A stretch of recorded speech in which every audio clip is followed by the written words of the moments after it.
Okay, we are live. So we are on tiny habits this week and next week. A bit of housekeeping. Awesome. Thank you all for sending me your emails for the Tiny Habits coaching next week. If you missed it yesterday, if you want to have me coach you through tiny habits next week, to back up, researcher Dr. BJ Fogg has a free Tiny Habits 5-day sort of program where he sends emails and resources and assigns a Tiny Habits coach, oftentimes a coach in training, to coach you for 5 days. You can sign up for that for free, but I wouldn't be your coach. I've already been through training. And so if you want to be coached by me, send me your email and I will enter us into that greenhouse platform as a group, a cohort for that week, and I will be your coach. And so people are sending me emails to get signed up. So just quick note, you may not hear back from me. I'm getting so many emails in my email saying you want to have the coaching. So if you don't hear back from me, don't worry. I'm going to put everything, I'm trying to respond to people, but it's hard to respond to people all day long. So just send me your email, elizakingsford@gmail.com, elizakingsford@gmail.com. Just send me your email. I will enter you into the spreadsheet I have going. I will enter that into our platform, and you will hear from me/BJ. The reason why it sounds so weird is that the greenhouse platform where BJ runs the Tiny Habits coach or the Tiny Habits training, a lot of it's automated. So you'll get a lot of automated emails from him, but they're also from me. So it's not sort of a one-on-one personalized situation coming from BJ. I will respond to your tiny habits personally, and I will tweak them and adjust them to make them powerful next week if you want to be a part of that coaching. But you will also get automated emails from BJ next week. Okay. That will all start on probably Friday or Saturday. If you haven't gotten an email by Friday or Saturday from that sort of automated system, just shoot me another email and let me know. Maybe I missed yours or something like that, but I am compiling the spreadsheet. I will enter it all into the greenhouse platform on Friday, and we will be good to go for coaching for next week. You might wonder what the coaching is. It is just going to be me adjusting your tiny habit recipes. You don't know what a tiny habit recipe is yet. You will learn that tomorrow and Wednesday and Friday. Tomorrow and Thursday and Friday. And I will be adjusting those recipes and helping you do them next week. Okay. Okay, that was a mouthful. Hopefully you got that.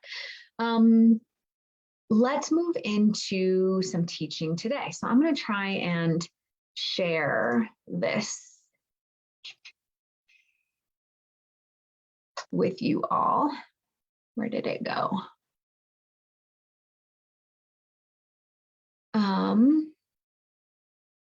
Sorry, guys, let me pull it back up. It must be, there it is. Okay. Hopefully you can see. Let me see. Tanya, can you tell me what you see on the screen? It should be this behavior model map. If you can write in the chat, just let me know if you see that. I just want to make sure that you guys are seeing the right thing here. Yes. Okay, perfect. She says yes. Yay, thanks. Appreciate you, Tanya. Okay, so what we have here is the Fogg behavior model. And I'm going to explain this to you, and it's going to sort of drive the theory behind what we're going to do for the next couple of days. So, and I will put this sheet, by the way, for you in your resources here. So if we're looking at this B equals MAP, what that means is the equation in the Fogg behavior model, which is BJ Fogg. He's a behavior scientist out of Stanford, and he's been working on this behavior model for years. And what he found through all kinds of research and scientific study is that behavior equals motivation, ability, and prompt. That's what the MAP is. Behavior equals a combination, the right combination of motivation, ability, and prompt. So no behavior happens, and he talks about this in the book, but has his research to back it up, that no behavior happens without the right combination of motivation, ability, and prompt, okay? The model here that's shown to you, and I'm going to explain it to you, is a visual representation of this, how this actually works in real life. So you can see over here on this axis, you've got the motivation, you've got motivation on this axis, and you've got ability on this axis. And in green here, you have what's called the action line. In other words, do I do the behavior or not? And you can see that whether or not a behavior gets done is a combination of the motivation and ability to do the behavior. Now, let's start from the beginning and say no behavior happens without a prompt, period. No behavior happens without a prompt. Let me explain this to you. You go to the bathroom. Why? Because you were prompted by your body, right? That it's time to go to the bathroom. Then the combination of the ability, is there a restroom nearby? And your motivation, do I want to take the time to go to the bathroom?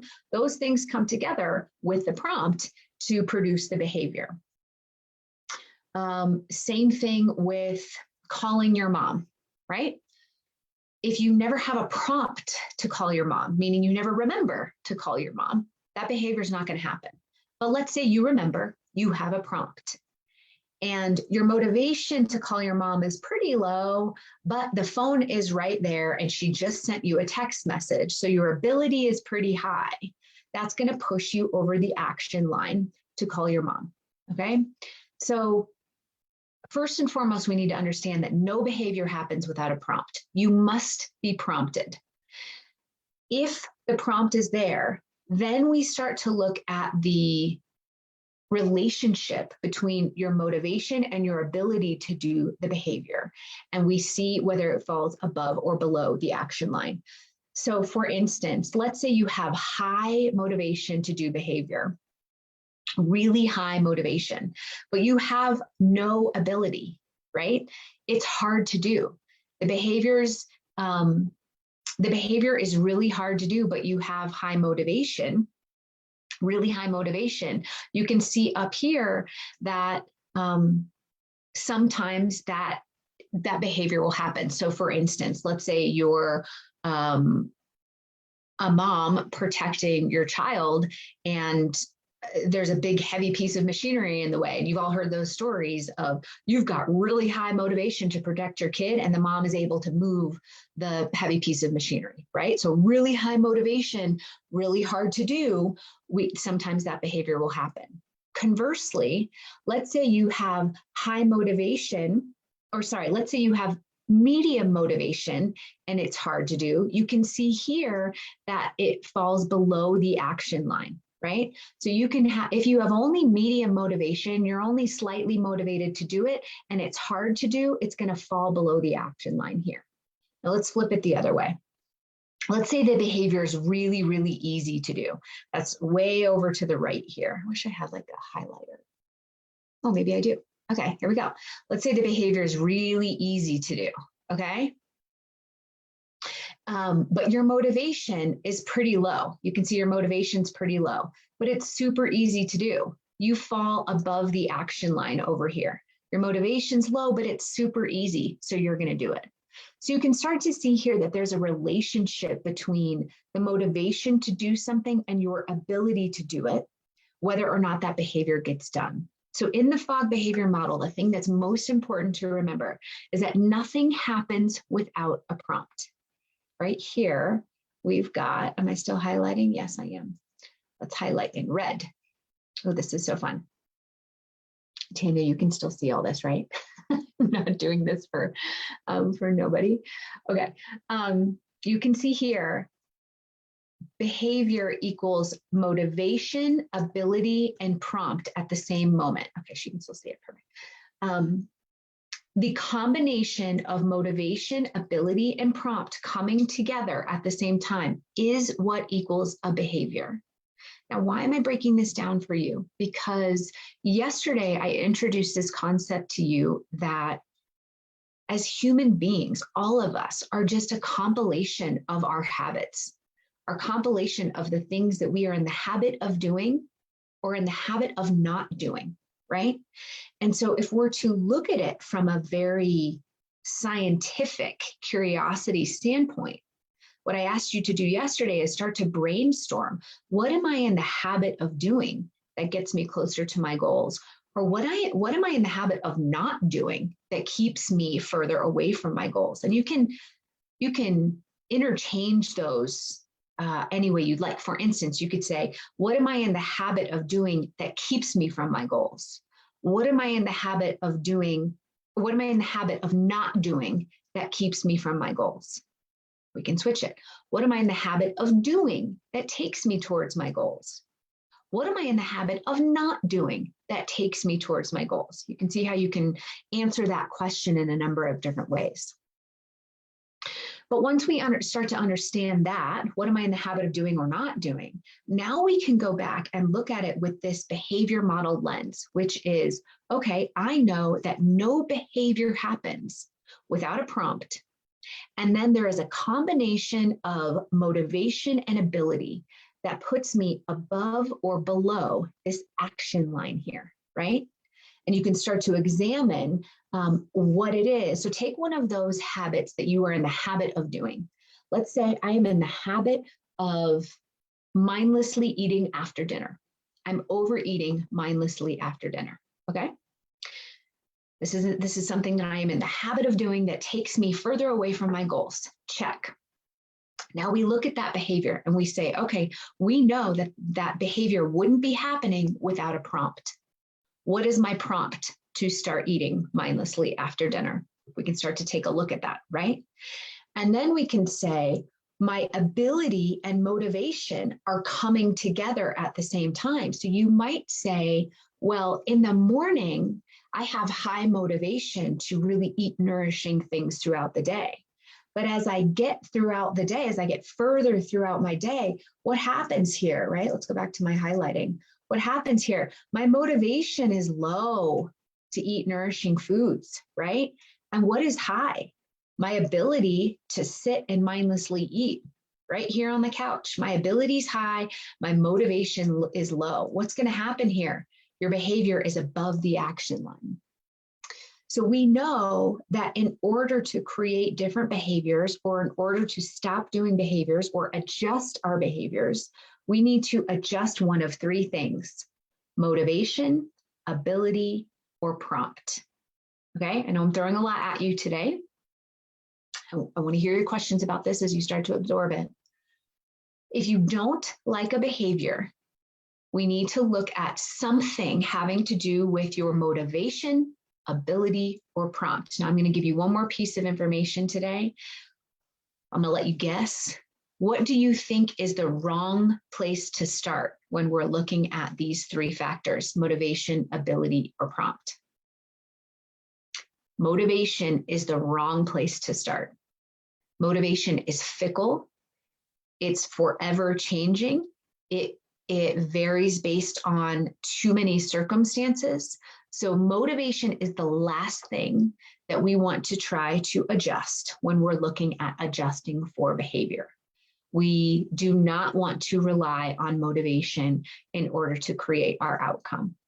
So what we will be looking at is your ability and your prompt when it comes to behaviors.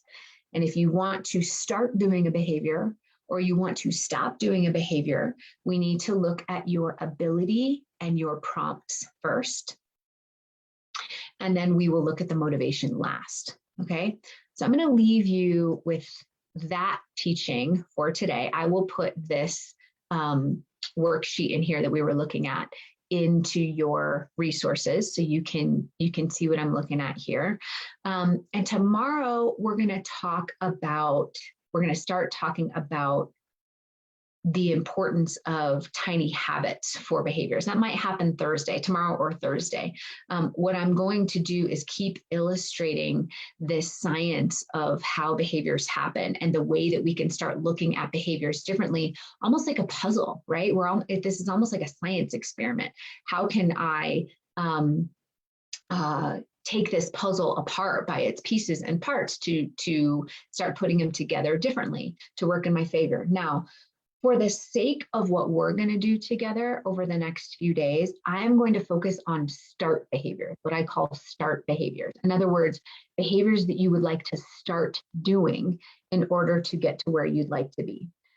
Stop behaviors have a different pathway, and I don't want to muddy the waters by talking about them both. So from here on out, I'm going to talk about start behaviors. In other words, I want to start going to the gym. I want to start eating nourishing food. I want to start cleaning my house. I want to start doing my laundry. I want a behavior that I want to incorporate into my life rather than a behavior that I want to take out. That's what we're going to focus on for the sake of this time together. Okay, I'm going to stop sharing my screen. Okay. I hope that made sense to you. So we're going through. Okay, good. I'm looking at your comments over on the Facebook page. So we're going through what's called behavior design. So let me simplify it for you. So behavior design is a methodology in teaching how we can start to look at our behaviors and adjust our behaviors from a more sort of scientific standpoint, understand what's getting in our way. Because what do? We have a lot of judgment on ourselves about why we can't get ourselves to do something or why we can't get ourselves to stop doing something, right? And when we use this behavior design model, we really have the opportunity to step back and evaluate ourselves from a different perspective. So now that you know, so what I taught you today was the FOG behavior model, that any behavior is a combination of motivation, ability, and prompt. Nothing happens without a prompt, right? But then there's a combination of motivation or ability that pushes you above or below the action line to make that behavior happen. And when we start to examine ourselves in that way and say, okay, I keep doing this thing, or I keep not doing this thing. For instance, one of the examples he gives is someone who wants to, work out. She really wants to work out. And so what do? We say, I'm going to work out 5 days a week. I'm going to set my alarm. Great. And then she keeps hitting snooze on her alarm, right? Or in this case, she kept scrolling through Facebook instead of going to the gym. And so she keeps getting down on herself. Why do I keep scrolling through Facebook instead of going through the gym? What's wrong with me? What's wrong with me? I'm going to do it better next week. What's wrong with me? What's wrong with me? Well, now we know the FOG behavior model. Something is going on with that behavior. She has the prompt to go to the gym, setting up, her alarm is set, but she's scrolling through Facebook. So what's happening? Her motivation to scroll through Facebook is higher than her motivation to go to the gym. Now, the first place we would look is, okay, well, how do I change my motivation? We don't want to do that, do we? We want to say, okay, if her motivation to scroll through Facebook is higher than going to the gym, let's look at her ability to scroll through Facebook. Let's take care of that ability to do the thing and see if that helps her get to the gym. So what did she do? She took her phone out of her room. She put an old-fashioned alarm clock in her room, so she no longer has the ability to lie in bed and scroll through Facebook. She has to get up and turn off the alarm, right? She has the alarm, and that did it for her. Once she removed the ability to scroll through Facebook, because the ability to scroll through Facebook was so easy, and her motivation to scroll through Facebook was high. All the notifications and the red dots and all the things that are baked into the Facebook app to make you want to do it, that was really high. And her ability to scroll through Facebook was also really high. So she was above the action line. So what did we do? We took care of her ability to scroll through Facebook. She took her phone out of the room, and lo and behold, she was able to do the behavior. Alarm goes off. My ability to scroll through Facebook is gone. Now I'm getting up to go to the gym. Okay. So the reason why I'm telling you this is that we start to look at our behaviors in a more scientific or puzzle piece type of way to see what is pushing us above or below an action line and see if we can adjust the ability, or, well, first of all, make sure there's a prompt there, but then can we adjust the ability to do something or the motivation to do something. Okay. I'm going to stop there for today so that we don't get too far in the weeds on this. And we will continue over the next couple of days with what we do with this information now that we have it. Okay. And by the end of this, we will be making tiny habits for next week to get us towards an aspiration or an outcome that we're working on. Okay. Let me just check in the comments here. Okay, yeah, Jennifer says, what if my prompt is a trigger that comes from a bad event in my life?